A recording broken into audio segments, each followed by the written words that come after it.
In less than 2 hours, liquor will be declared illegal by decree of the distinguished gentlemen of our nation's Congress. To those beautiful, ignorant bastards. Yeah.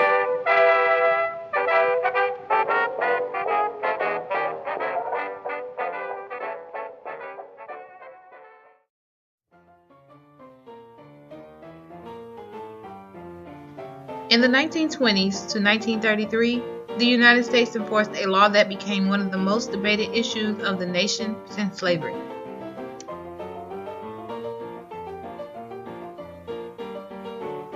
The United States created a law that banned the sales, production, and transportation of alcoholic beverages. Just like the Civil War, the nation became divided again and split into two opinions, those who opposed and those who agreed. There was a massive back and forth and protest. Some Americans boldly drank in public as a statement to the government that said, "We want our liquor." This era is what we know today as the Prohibition era.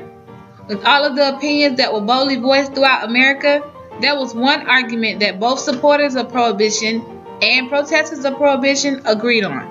That argument was even though alcohol was now illegal, there was still a huge demand.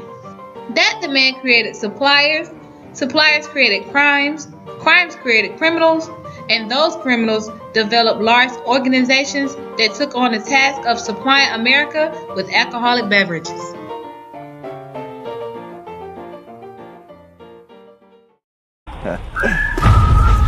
These organizations were self-made power companies that created their own rules and their own laws, and they killed everyone and anyone that got in their way. The motivation of these extremely violent mobs was plain and simple: make money. The reason why these men inherited so much power is because they consisted of high officials such as businessmen, politicians, and police officers.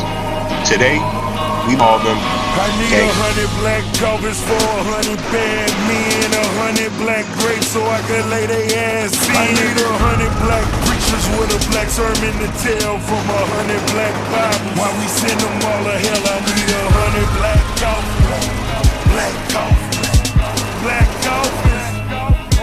I need 100 black coffins.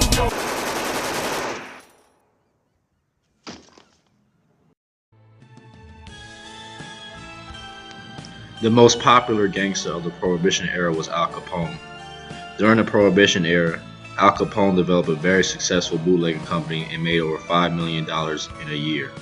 But his popularity didn't spread nationwide until February 14, 1929. When Al Capone wanted full control of Chicago's organized crime, he planned to kill top rival gang members. So on Valentine's Day, 1929, he planned a fake bus. He set up his rivals' gang's top mobsters to come to a meeting where they would buy some alcohol. Then he ordered his men to raid the meeting, only they were disguised as police officers. Al Capone's fake officers then lined up his rivals' hands on the wall, pulled out their guns, and killed all of them. Let's go. Sir, I'm just a mechanic here. Let's go. All I do is work on the automobiles. I don't know what to do with these people. Come on, move! Hands on the wall. Lean on it!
This became known as the St. Valentine's Day Massacre.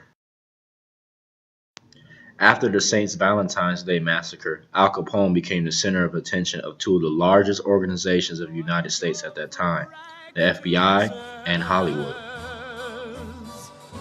The Al Capone story was perfect for Hollywood, and his legend has and still does influence most of the gangster films we see today. In the 1980s, the United States found themselves in another form of prohibition with the 1980s drug war against marijuana. Just like Prohibition, criminal organizations rose up and many people were killed. So in 1987, Brian De Palma directed Oscar Frehley's new version of the movie, The Untouchables, a movie that took and highlighted the downfall of Al Capone. What De Palma wanted to do was show America that even though there's money to be made in the sales of illegal substances, crime doesn't pay because the end result never justified those sales. De Palma's message got to the heads of some, but there were still those that found the film to be very distasteful and extremely offensive because of the violence and the blood that the movie graphically portrayed. When De Palma was questioned about how much blood and violence was in the movie, he responded, telling them that he wanted to show society their same actions that were being portrayed during the 1980s drug war between criminals and victims. Some of the critics were still unconvincible. They still believe that The Untouchables was one movie that should not have been played in theaters. Even though many were fans of his work, he still understood that there was those that had to be haters of his work. So director Brian De Palma left it as this. Life goes on.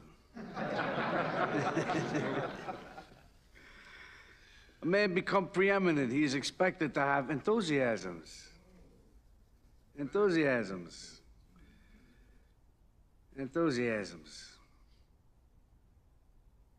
What are mine?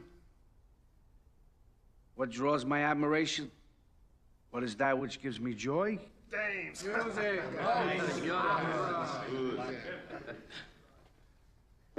Baseball.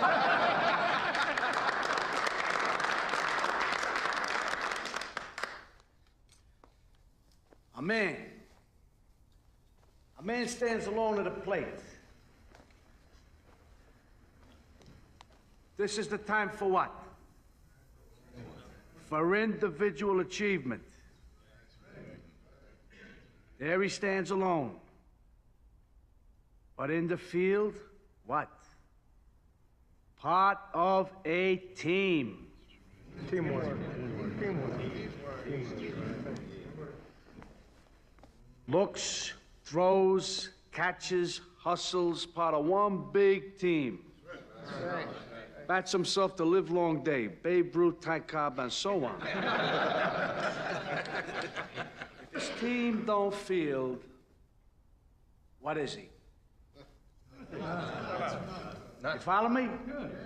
No one. Sunny day, stands full of fans. What does he have to say? I'm going out there for myself. But I get nowhere unless the team wins. Team.